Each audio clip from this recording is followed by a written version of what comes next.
गुरुजी, operation सिंदूर मई में हुआ था, ये हम सभी जानते हैं, जो अमेरिका के कहने पर अधूरा रह गया।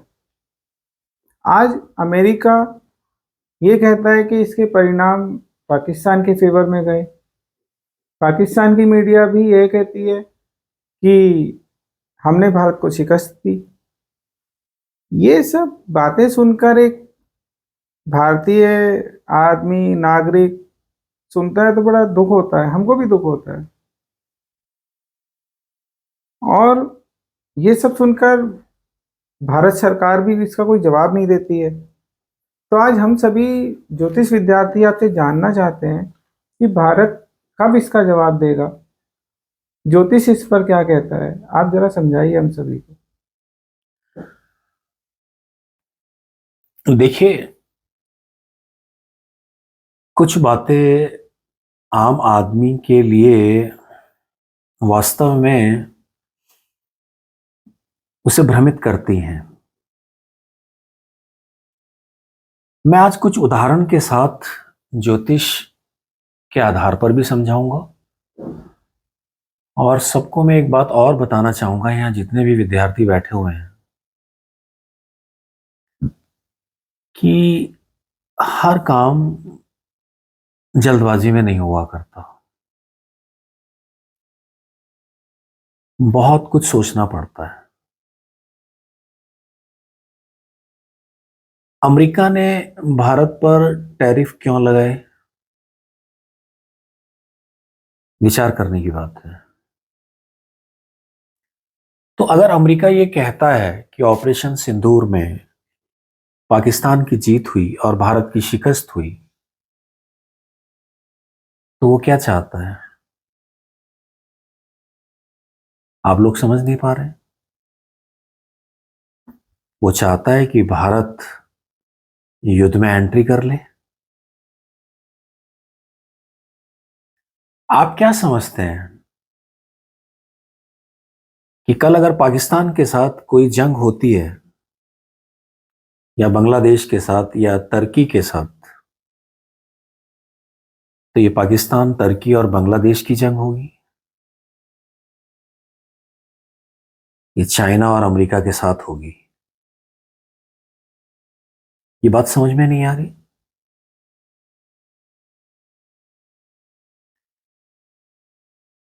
आज 4 साल हो जाएंगे यूक्रेन के साथ, जब रशिया का युद्ध हुआ था 4 साल पहले।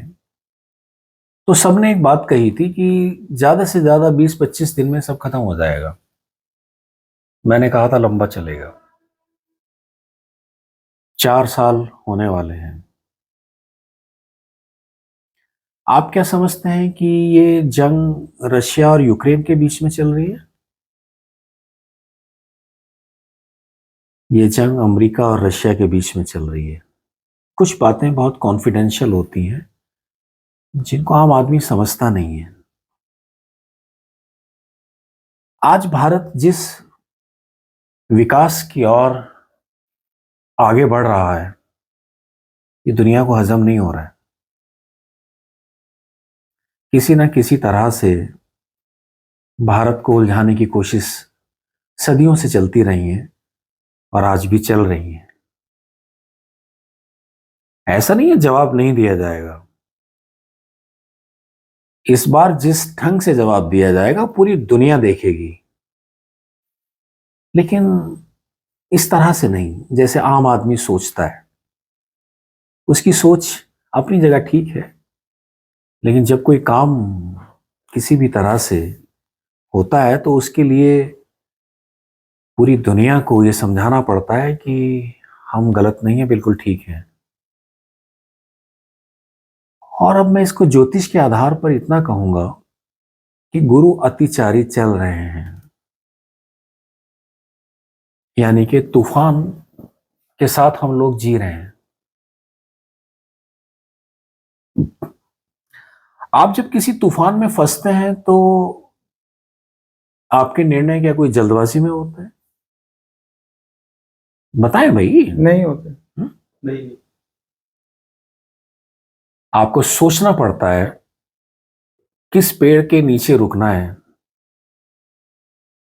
किस इमारत के पास खड़ा होना है, कहाँ गाड़ी लगानी है, कहाँ नहीं लगानी है, क्योंकि तूफान में चल रहे हैं आप। ये निर्णय जल्दबाजी और बेवकूफियों से नहीं लिए जाते। वहां तो केवल आपकी अपनी रक्षा का सवाल है। यहां डिसीजन पूरे देश को ध्यान में रख के लिए जाते हैं। कोई भी गलत निर्णय पूरे देश के लिए नुकसानदायक हो सकता है। सबको साथ लेकर चलना पड़ता है। ये सब होगा, और गुरु यही तो चाहते हैं कि तूफान में भी जो सही निर्णय ले पाएंगे, अंत तो गत्वा विजय तो वही होंगे। इसलिए आप लोग किसी भी बात से भ्रमित ना हो, ग्रहों की स्थिति को समझें। मैं कई बार समझा चुका हूं। और इस तूफान की जो दृष्टि है वो मंगल पर भी पड़ रही है, सूर्य पर भी पड़ रही है, बुध पर भी है, शनि पर भी है। ऐसी स्थिति में थोड़ा वक्त तो लगेगा, लेकिन पूरी दुनिया को समझाया जाएगा। तो ये गलत नहीं है कि गुरु का अतिचारी तो अभी चलेगा 2033 तक, और भारत मंगल की महादशा में चल रहा है।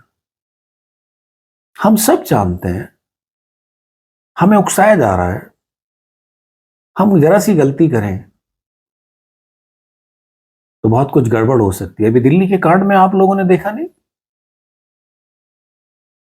अब सारी बातें धीरे धीरे खुलती नजर आ रही हैं कि उनका प्लान बहुत बड़ा था। कल बॉर्डर पर कोई भी काम होता है तो क्या अंदर के खतरे खत्म हो जाएंगे? नहीं होते। उन पर भी ध्यान रखना आवश्यक है। हर चीज को ध्यान देने की आवश्यकता होती है। और जनवरी से मंगल की दशा में पाकिस्तान भी आने वाला है। तो जंग भारत पाकिस्तान की नहीं, बांग्लादेश टर्की, ये कोई मायने नहीं रखते। विचार किया जा रहा है कि जिनके आधार पर दूसरे लोग, दूसरे देश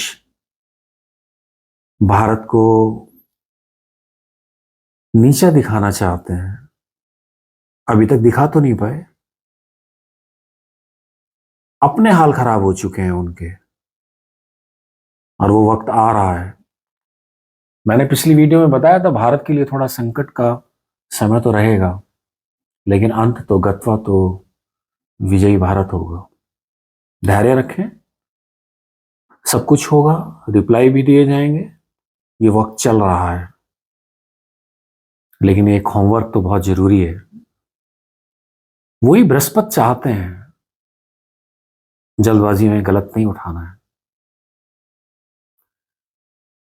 आपकी बात समझ में आई थोड़ा या नहीं? जी, वेट एंड वॉच वाली कंडीशन है भारत सरकार के साथ। देखिए क्या है कि कोई है जो हमें चाहता है भड़काना वो सामने। हमारा तेजस क्यों गिरा? क्योंकि भारत भी अब हथियारों का व्यापार करता है। ये आज पूरी दुनिया जिस तरह से कहीं पर भी भारत को नीचा दिखाना चाहती है, उसके पीछे इस तरह की घटनाओं के लिए भारत को हमेशा सावधान रहना पड़ेगा। इस सब के पीछे क्या कारण है, उस पर होमवर्क चल रहा है। ये ऐसा नहीं है कि बच्चों का खेल है। आप इसको किसी तरह से नहीं, ज्योतिष के आधार पर ही समझें। मैंने बताया बृहस्पति अतिचारी हैं, गुरु अतिचारी हैं। आप तूफान में यात्रा कर रहे हैं, तो सोचें जरा, जब आप तूफान में यात्रा करते हैं तो आपको कितनी सावधानी रखनी पड़ती है, कुछ वही सब है। और कोई प्रश्न? जी, धन्यवाद। सादर प्रणाम।